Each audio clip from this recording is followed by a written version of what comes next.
Hello, friends.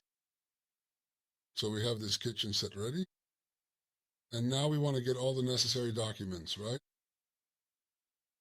So what do we do? How do we proceed? So what do we do? Let's go step by step. What do we need to do for this? So we go to the documentation, and then we simply click here to proceed, and then this window pops up. Basically, the very first thing that we are going to look at here in this particular situation is what we currently have available, right? And now, after considering that, you'll be able to see exactly what we get as a result. Hello. Yes, so we have the numbering of the drawers, first, second, third, fifth, fourth, and so on. All the drawers are numbered. The program has assigned a number to each drawer. We can print it out and see what numbering we have in the drawers and so on. And why do we need this, right? Let's move on. So we go back up again, and here we have a furniture2.exe and furniture. Let's see what we have. Right now we see this window, and here is a file that contains the names of all the fittings. In addition, we will receive important documentation which will be provided in the form of an Excel file that can be accessed directly on the website. This Excel file will include all the relevant information, instructions, and data that you will need for your tasks. Besides that, there are other options available for obtaining documentation, but the main sources you should rely on are the documentation that you will receive by email and the version that is available on the website. These two sources are considered the most reliable and up-to-date, so it is recommended that you use them as your primary references when working on your assignments or projects. And how do we do this? We go into the Ilavani project and we give the command to save the order. This window pops up, we click send and OK. What's next? Then we go to our email. Here you go. And here we go in, Job in Nova, Georgia, yes, and we have received the order. This is specifically for the fittings, an Excel file. So we will be discussing this particular file, yes. What do we have here? We open this one. For now, let's open the file and save it to the desktop. Give the save command, select desktop as the location, and then click save. After saving, you can close this window. Program. And now we go over here, open it up carefully, and what do we have here? Here, right in front of us, we have, as you can see, basically everything. To make it a little bit easier for everyone to read and understand, let's go ahead and zoom in just a bit more. So as you can see here, this is what we currently have in front of us. These are the codes that are specifically used for drilling purposes. These are the part names. Let's take a look at what we have here and see how it looks. So what do we see here and what do we have in front of us? Here's the color, and this is how we should paint it using the method shown. This is the color we assigned in the program, so this is the command that tells the program which color to use for this part. By following these steps, we make sure that the color we see here is the one we intended to use, just as we specified in the program's instructions. Here we have the format, and here we have, let's say, the distribution of the decor. Here we have the length and width of the parts. But first of all, I want to draw your attention to the countertop. So what do we have? We have a countertop. Here's the size of the countertop. Here, it's 1,500, 585, which is the measurement. That means if we look at this side now, this is actually the length of the countertop, and the second one is this. The program gave us the full size of the countertop, but only the format itself, so currently there is no available material or any kind of panel present, so we will have to figure out a way to do something about this situation. For example, I calculated the program exactly, and here we specify that we need this kind of format.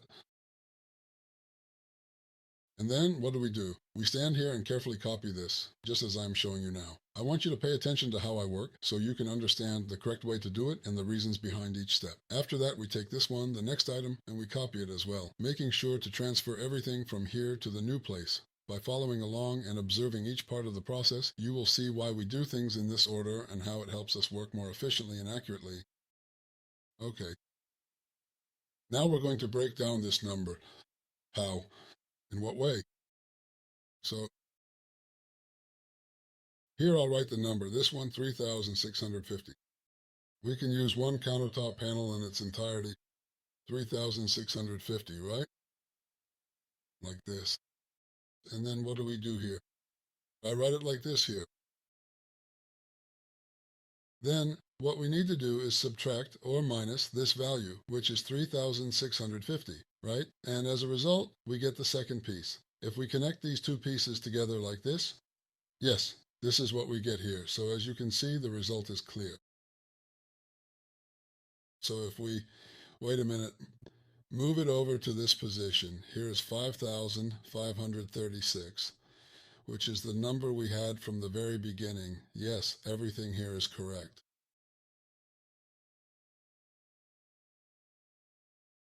Here we give the command like this.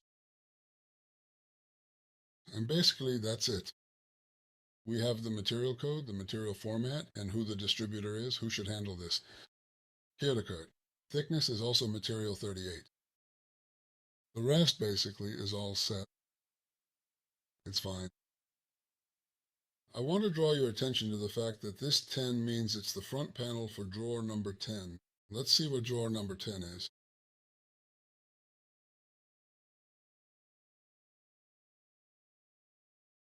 Here is drawer number 10. The front panel for drawer 10, yes. And here, for example, the back panel toe, which you can see here, is also for drawer 18. Here. The right side of drawer 14 for drawer 14. These numbers indicate the drawers, the numbers of the drawers that we have right here. And this is very convenient because, for example, number 13, the parts.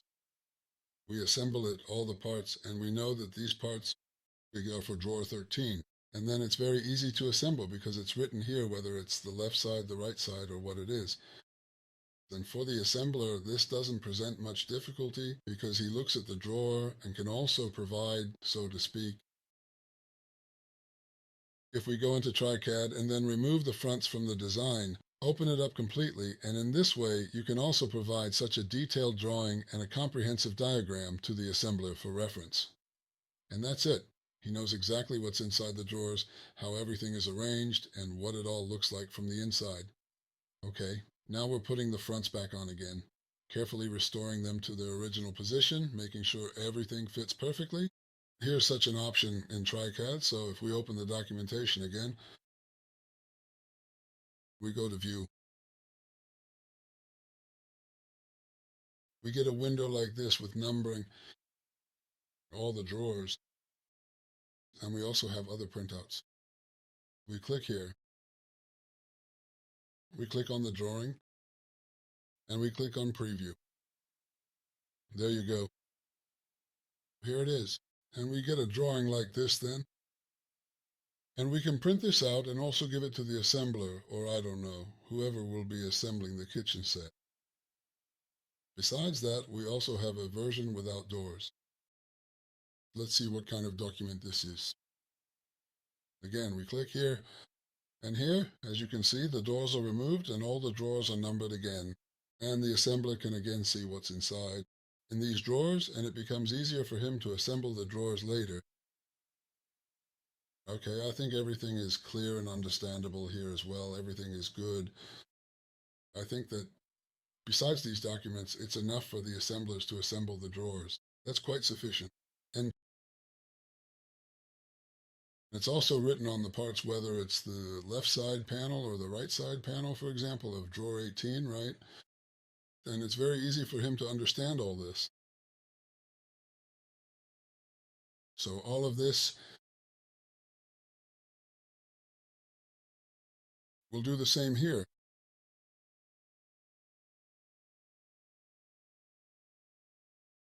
So that they are clearly visible, just like that. This means that here we write the code for these edge bands that we have, which we selected in this program. In Triggerty, right? You can make changes manually, but you have to write everything correctly. If there is even a small, seemingly insignificant mistake, it will be very bad, but you can still use this. So our template and all the materials from there can be copied and transferred here, including every single piece of the material. So I think that now we can remember all of this just like this. We have this order, 20,141. Okay. And what are we doing now? Now we go to the Georgia website. We set it to Russian language. Then we log in and we go over here and we take a closer look at the project cards. So we go here. We can write here. Go ahead, take your time with this. So just one moment, yes. And then when you feel ready, proceed at your own pace, making sure you are comfortable before moving forward. Go here, and right here, as you can see, we have this file, right, which is the one we're going to use.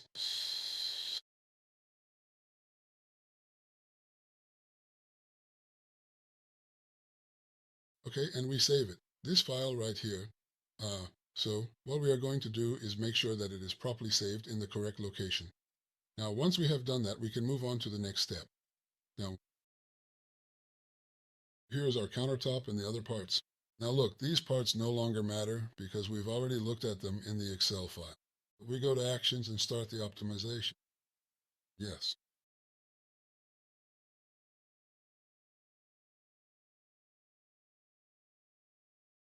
So we've got the optimization completed for this particular scenario here. Take a look at this. Here you go. As we can clearly see from the results, it turns out that we need a total of 2 countertop sheets in order to fulfill the requirements of this project. This ensures that everything fits perfectly and meets the necessary specifications. Here we have, here's a drawing, and let's take a look at the very first one together. As you can see here, one single sheet is being used completely with no part left unused. There are 2 different sizes here, and just like before, we are still working with only one sheet. This means that both of these 2 parts, even though they are not the same size, can fit together on a single sheet of material. The program we are using is designed to optimize the arrangement, so it automatically determines the best way to place these parts so that they both fit efficiently on the same sheet, minimizing any material waste. Now, aside from this, let's think about what else we can do at this stage. As we have seen, if we go to this section of the program, we can view the final result, or the last step in the process, which allows us to review and confirm that everything has been arranged correctly before moving on to the next stage. Sheet. If you prefer, we can order half a sheet. Why? Because there's very little here, and this allows us in a straightforward manner to proceed. The company that provides the service to buy half a sheet. And what do we do for this? So we go here, click on the pencil, and enter 3.5. And it will be saved. And here we get a red dot, which actually really serves as a warning for us to change it manually. Uh, all of this is under our supervision. Everything is our responsibility. All right, now let's look here as well.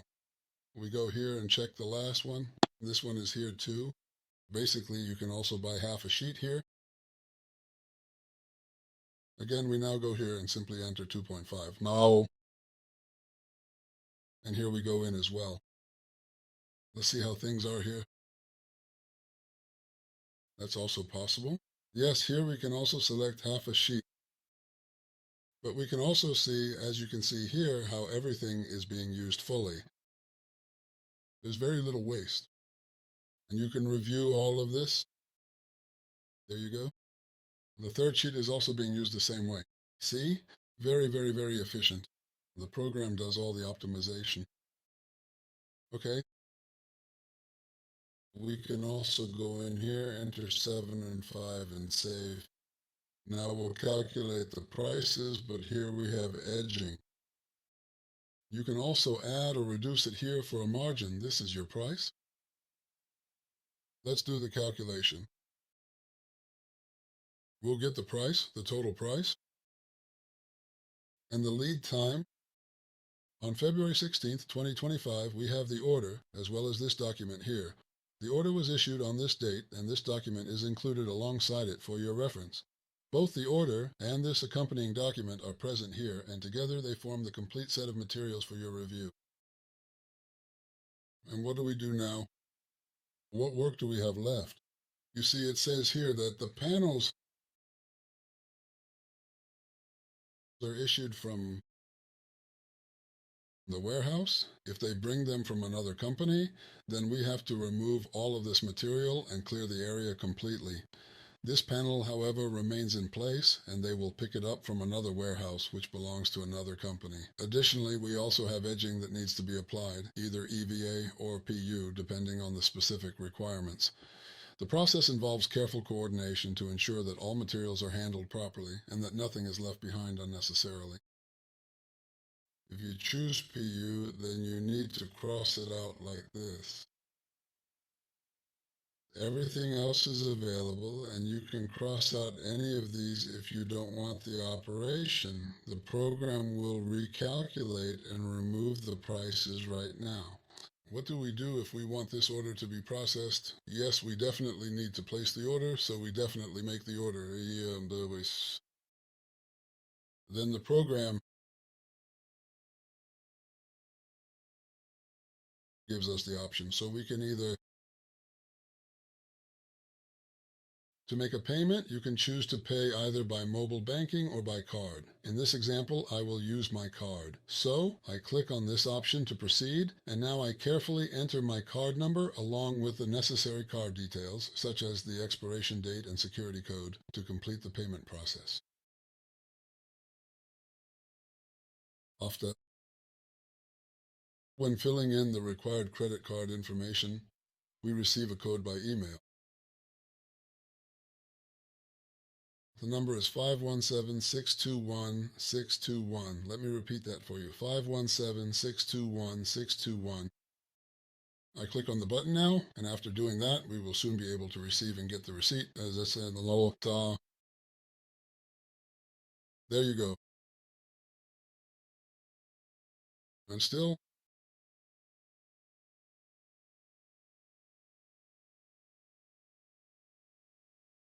it says here that the order was successful, which means your purchase has been completed without any problems. The next step is to proceed to the dashboard, where you can view and manage your recent orders. Here you go. Let's move forward and enter the dashboard together. Now we go in here again to check on the order. Let's take a closer look. We go into this order once more to see what its current status is. By doing this, we can confirm that everything has been processed correctly and that there are no issues with your order. Let's review the order status and make sure everything is as expected.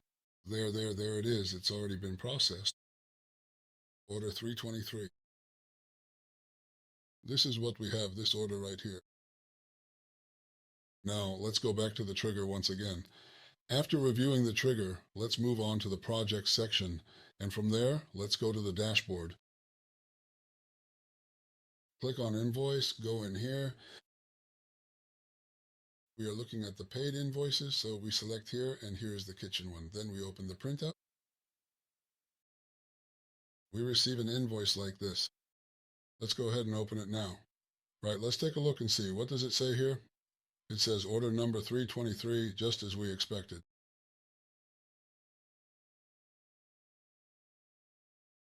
October 13th, 2025. This is the date in question, and it is specifically noted here for reference.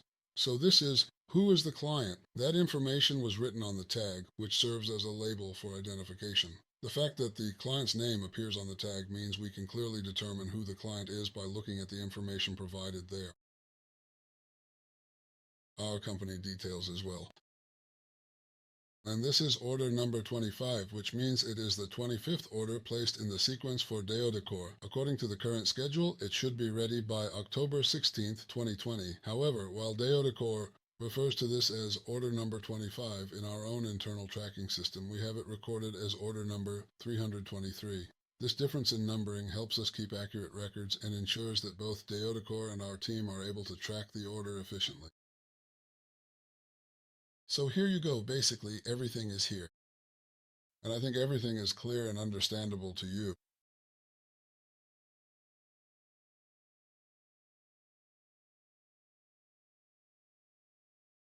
You can, in a very short amount of time and with complete clarity, get the invoice and the production time for the order. Basically, with that, I say goodbye to you, dear friends. Thank you for watching. Goodbye and take care.